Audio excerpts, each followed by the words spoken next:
வெறும் 100 நாள்ல தமிழ்நாட்டை எந்த அளவுக்கு நாசமாக்க முடியுமோ அந்த அளவுக்கு நாசமாக்கி வச்சிருக்கு இன்னைக்கு ஆட்சி நடத்திட்டு இருக்கிற முதலமைச்சர் விஜயோட தாவேகா அரசு. தமிழ்நாட்டோட சட்டம் ஒழுங்கு தாவேகா ஆட்சியில எந்த லட்சணத்துல இருக்குன்னு பாருங்க.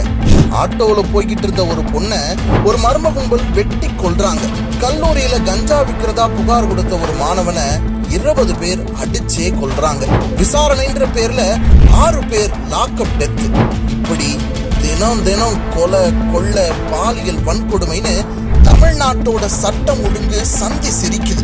பெண்களுக்கு பாதுகாப்பு இல்லைன்னு வீரவசனம் பேசின முதலமைச்சர் விஜய் ஆட்சியில 6 வயது சிறுமி முதல் 60 வயது அம்மா வரைக்கும் யாருக்கும் பாதுகாப்பு இல்லாத சூழல் தான் இருக்கு.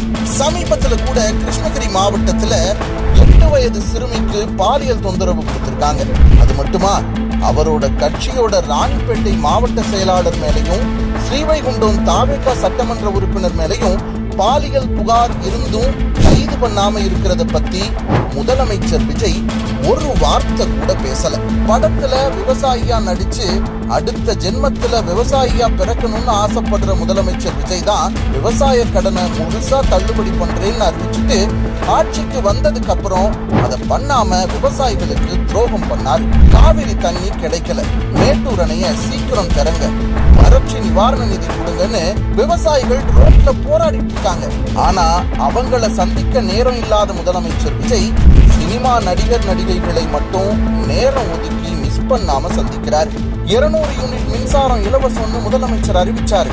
ஆனா உண்மை என்னன்னா 500 ரூபாய் கட்டிட்டு இருந்த வீடு இன்னைக்கு 5000 ரூபாய் மின்சார கட்டணத்தை கட்டுறாங்க. தமிழ்நாட்டு வரலாற்றுல இல்லாத அளவுக்கு மின்சார கட்டணத்தை உயர்த்தி இருக்காங்க. சொத்து வரிய 4 மடங்கா உயர்த்தி இருக்காங்க.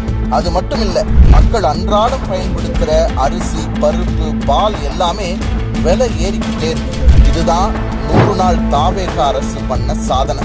அது மட்டும் இல்ல, பழனி கோவில் நிலத்தை 100 கோடிக்கு போலி பத்திரம் மூலமா வித்தது, அரசு வழக்கறிஞர் பதவிக்கு லட்சக்கணக்கில் லஞ்சம் வாங்கினதுன்னு தமிழ்நாடு தாவேகா ஆட்சியில படுற பாடு கொஞ்சம் நஞ்சம் இல்ல. தமிழ்நாடு இப்படி நாசமா போய்கிட்டு இருக்கும் போது இதை எதுவும் கண்டுக்காம நம்ம விஜய் சர்க்கார் சர்க்கஸ் சர்க்கார் அமைச்சர்கள் எல்லாரும் என்ன பண்ணிட்டு இருப்பாங்க தெரியுமா? பிஸியா ரீல்ஸ் எடுத்துட்டு இருப்பாங்க.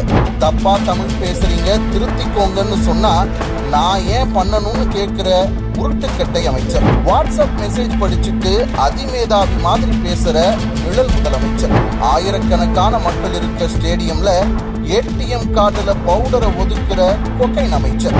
டாக்டருக்கு படிக்காம எல்லாரும் பிளம்பர் கார்பெண்டர் ஆகணும்னு சொல்ற RSS அமைச்சர். ஸ்கூல் பசங்களுக்கு இங்கிலீஷ் தெரியாதுன்னு அவமானப்படுத்துற ரீல்ஸ் அமைச்சர். இவ்வளவு பிரச்சனை நடந்தாலும் எதுக்கும் வாய் திறக்காம இருக்கிற பொம்மை முதலமைச்சர்னு எல்லாரும் சேர்ந்து தமிழ்நாட்டை ஒரு சர்க்கஸ் கூடாரமா ஆக்கி வச்சிருக்காங்க. மொத்தத்துல மாற்றம்னு சொல்லி ஆட்சிக்கு வந்த தாவேகா அரசால மக்களுக்கு மிஞ்சினது வெறும் ஏமாற்றம் தான். சிஎம் சார், இப்படியே போனா தமிழ்நாடு நாசமாகும் சிஎம் சார்.